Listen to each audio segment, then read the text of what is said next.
Hey guys, welcome back. I have another guide for you. This time it's on the Zenobia battlecruiser from the UNN faction. The Zenobia requires 8 million XP with the bank haul, as well as 1,500 gold. It is a premium. We'll look over its grind, and then we'll talk about my strategy with the ship.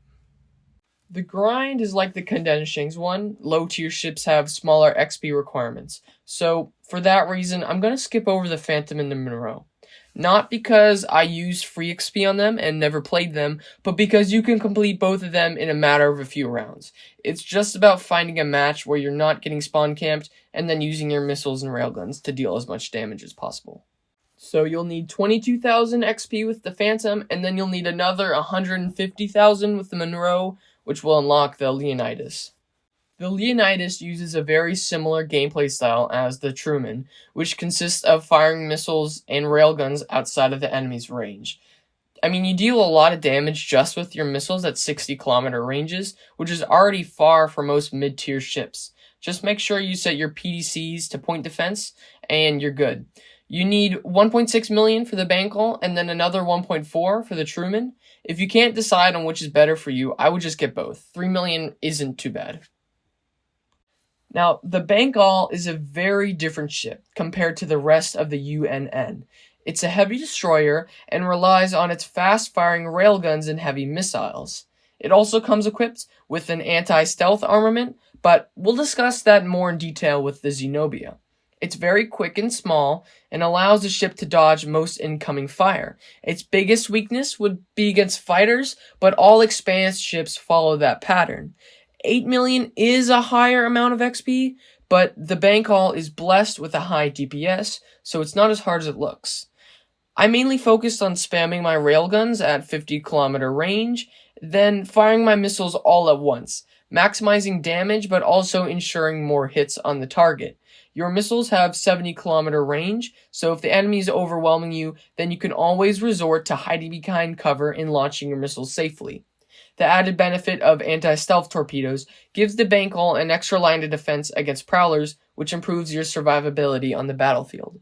The Zenobia fits into a unique class of ships. It's fast, but a larger target. It has great range, good damage, but typically on the weaker scale of ships. I picked some cruisers, which matched its overall health and damage, as well as a few anti-stealth ships. The Zenobia comes in second in total health. A few things to note: the recursant here is the tier 4 Dreadnought version, not to be confused with the tier 3 version. And also keep in mind that the Zenobia is the only one here that has armor, which isn't included on the list. The Zenobia does not have a shield, so it ties in 5th. Now, the Zenobia comes actually in last for total damage against health. It's last again in total damage against shields. It's first in max speed. It's second in maneuverability. For laser range, it comes in second. Laser includes both spinals and regular weapon batteries. I just added that so it's more inclusive of ships that don't have spinals. For missile range, it ties in second. Keep in mind the Zenobia does have 2 nukes, which has 80-kilometer range, but they have such a high reload time, I didn't count them as missiles here. I again added a new category. This time it's for anti-stealth missiles. If you didn't already know, once you fire them, they can auto-lock onto any cloaked targets at a certain range. So in this range, the Zenobia is first. I also want to consider reload time as a factor for stealth missiles. So in this case, it comes in as the longest, so it takes last. I've already had a lot of fun with this ship in the small amount of time I've played it. It takes a strategic role to battle and is very effective at it. There are a few things I neglected to mention, one of which would be its armor. So it has a 50% damage reduction spread across different areas of the ship. As it turns out, it doesn't cover the front of your ship or the center of its broadside. So if you're not looping or maneuvering in a circle, there's still a really high chance that the projectiles will hit unarmored areas. Of course, like I said, you could still take advantage of the armor, although I still wouldn't necessarily rely on it. Another factor is its anti-stealth missiles. There really isn't too much to say about their strategy other than you fire and forget. but I would keep in mind that despite its superior range, it has a very long reload time. Something like a Pantheon doesn't have the range, but can dish out volleys quicker. Yet again, you shouldn't worry too much about this. My main strategy with the Zenobia is very support-oriented. You have the range and the damage in your spinals and missiles, but you're still vulnerable to fighters and other sniper ships. If you want to play it solo, that's fine. Just stay looping at 55-kilometer range, and you're mostly untouchable. And if I didn't mention before, yes, this ship can dodge most projectiles by spinning in a circle. The only reason I play it as support is it's just a different gameplay loop from the rest. Okay guys, I'm back in the lobby once again. Now we're going to be choosing our map to play in, and automatically I think we're probably going to choose Ballin here, or the first battle of Pluto, because Scarif is a brawler map. It's really small, and I won't really be able to take advantage of my range or missiles. So, that just changed. You know, we'll try Installation 4. I think Installation 4 is my favorite map, but well, let's see how the Zenobia fits into it. I think it has a role. Okay, so let's see. The map just started, which is nice. Perfect timing. We're gonna see what our team is doing, and then we'll make strategy. Okay, so right off the bat,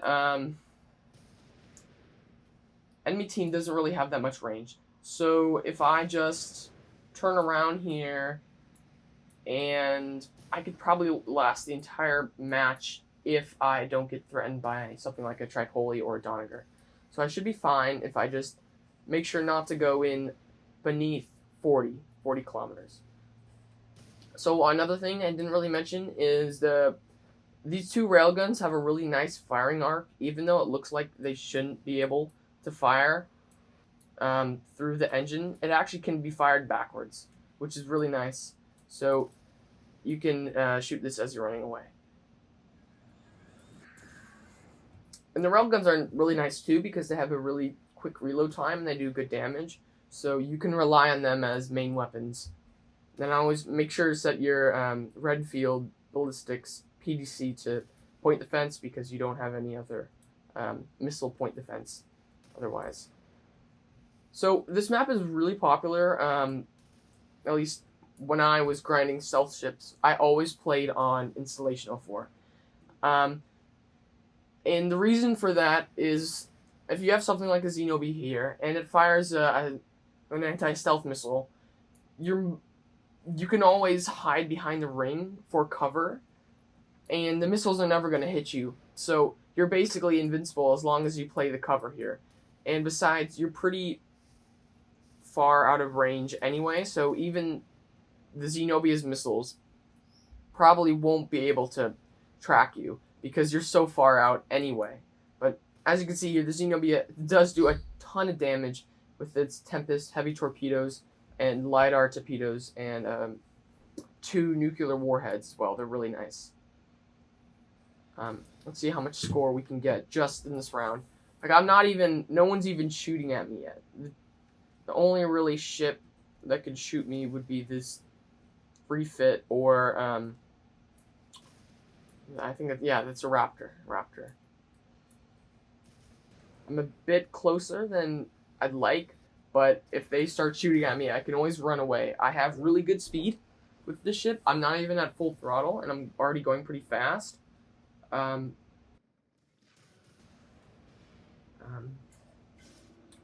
Okay, so there is a Halo ship, Daring, I think. So he can shoot me, but I doubt. I just doubt he'll come after me. He'll probably go after the Starhawk because he's a tankier target.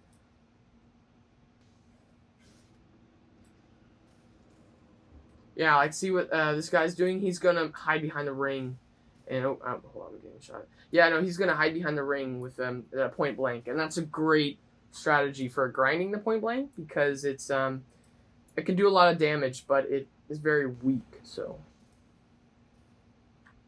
Okay, who shot me? I think that was just residue from a fighter. I mean, he's out of range of my missiles. There are very few missiles that can hit 80-kilometer range, and he only has a few that can hit maybe 80, 70. So either way, he's out of range of mostly everything, even me. Okay, so they're spawning in a lot of brawlers, so that should not be a problem for us. Sure, they have missiles that can hit us, but the Zenobia's point defense is pretty good, so we should be fine. Automatically, that just did a ton of damage. I think we're already at 400,000, which is pretty good. I want to see if we can get 10 million this round. We might be able to. But the only problem is my team's spawning in a lot of smaller Corvettes. So, and the enemy team's spawning in a lot of larger ships. So, really, the only brawler we had was that one Starhawk, and they have 2 brawlers. Someone just shot me. Who shot me? Oh, was it him? Yeah, he's a problem.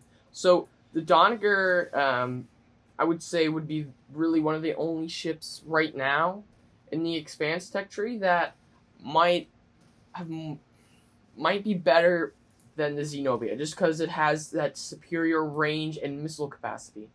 I think it's also him as well shooting me. But yeah, no, he's a problem. Let's try to get after this guy. So if we go after him, he should not live very long. Yeah, no, the Doniger is a great ship. It has a lot of potential in it. Yeah, so you can see here, I'm taking a lot of hits. But oh wait, did I just? Oh, I didn't realize I killed him. Yeah, this refit is gonna be a pain because I'm gonna have to chase him on the ring, and this is why the ring is a great map. I just want to make sure he hits my armor so I take less damage. Yeah, no, shoot.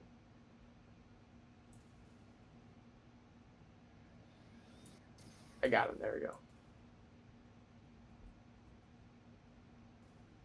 He tried to bait me there. I might not live if that guy kills me before I kill this guy. Yeah, I'm getting pretty low. He might end up killing me. Shoot. But it's team support, but you know that's fine.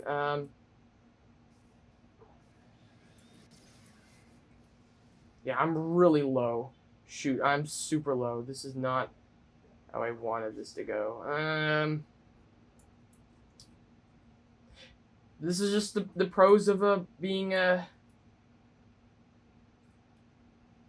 Oh yeah, no, he's in trouble. He's in trouble.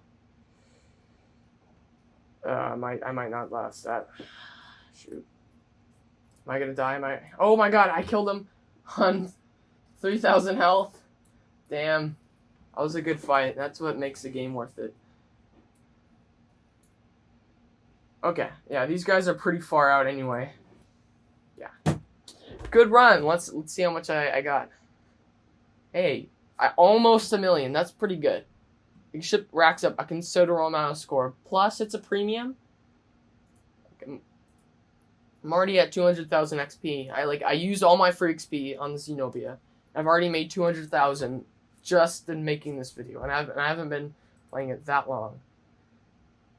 I wanted to reiterate the armor thing here. So all the blue stuff is its armor, and as you can see here, it's missing this kind of part right here, and of course the front. So missiles still tend to hit you. I'd say like right here, and I want to say there's a few collision errors because I feel like this ship should be blocking more shots, but it does still take a bunch to its weak points in the front. Okay, Space Hotel Sunrise is not one of my favorite maps, but it's not a bad map. It just favors a lot of Corvette gameplay or frigate gameplay. This is my experience with it. Okay, so our team looks like they're trying to flank the enemy team here. We have Starhawk, a Liberator, yeah, I think it's Liberator, and I think that's tier 3. Yeah, that's a tier 3 New Republic ship. And then that just looks like a normal Imperial Star Destroyer too. Maybe a Tector. I don't know the difference. They're all Star Destroyers. Okay, I can hit this guy with my railguns. So I could do that for most of my damage, but I want to hit him with my missiles. So I think I can get through that gap. Yeah, I can. Mass Effect ships, by the way, have great point defense, especially in the Denali Mark II and the Destiny Ascension. They have great point defense, but as you see, I'm actually really close to him, and my team died. Oh, yeah, I should have paid more attention.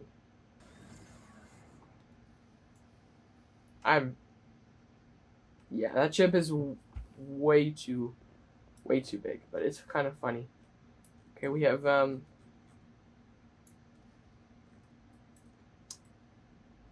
Chesapeake here. That's great. A bit far.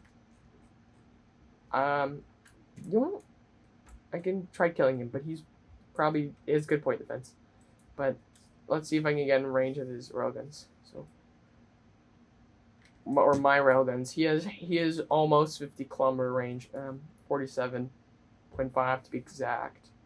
But he does a ton of damage. See, look, like I should have made 50,000 damage just at that one shot, but I only made oh, he's shooting missiles at me. But I only made 33,000. I missed that guy. Okay, we're gonna do a bit of looping here. See if I can dodge him. But I'm already pretty close. I would loop at 40-kilometer range and 50-kilometer range. Yeah, I think he shot his Mac at me. Can I hit me with arrows? Yeah, there we go. I snuck him in.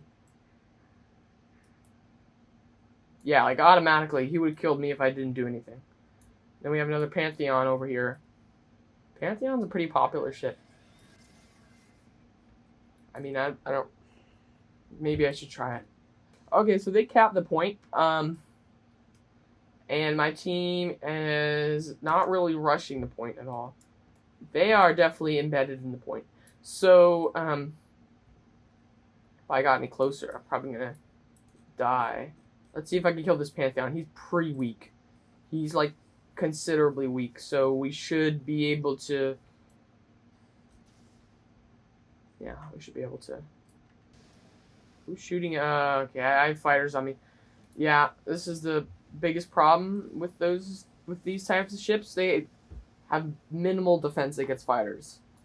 Like, I shot a few down with my interceptor torpedoes. Interceptor torpedoes are pretty good, but they have longer reload times. So I would keep that. I would definitely keep that in mind. And I'm not getting any support from my team at all. So yeah, I'm basically screwed.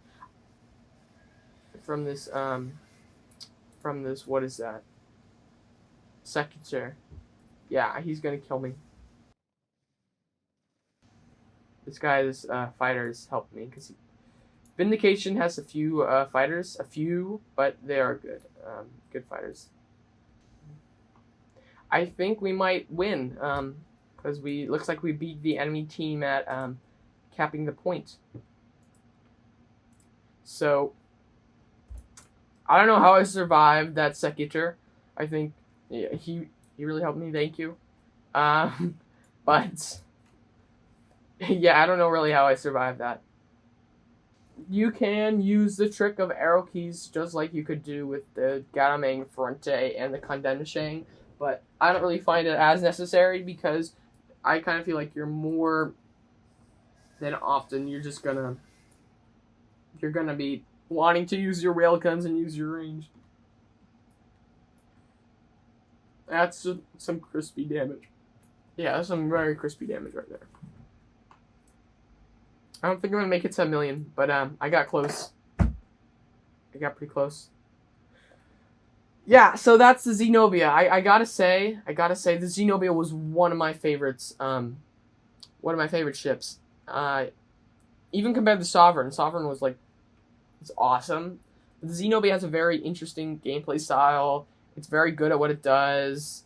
Do I recommend getting it? Yes, I do. But just consider it as a premium. So, yeah, what would you guys like to see next? I was considering either doing something like the Tripoli. Doneger looks good too. Apparently there is a Star Wars update coming out soon. I don't know when that's going to be, mid-August or something. So maybe when that update comes out, we can focus more on Star Wars. Because I think, I don't know, I haven't really done too much Star Wars yet. But we can also touch into the UNSC or something like the Erebus. But yeah, we'll see. Yeah, thanks, guys.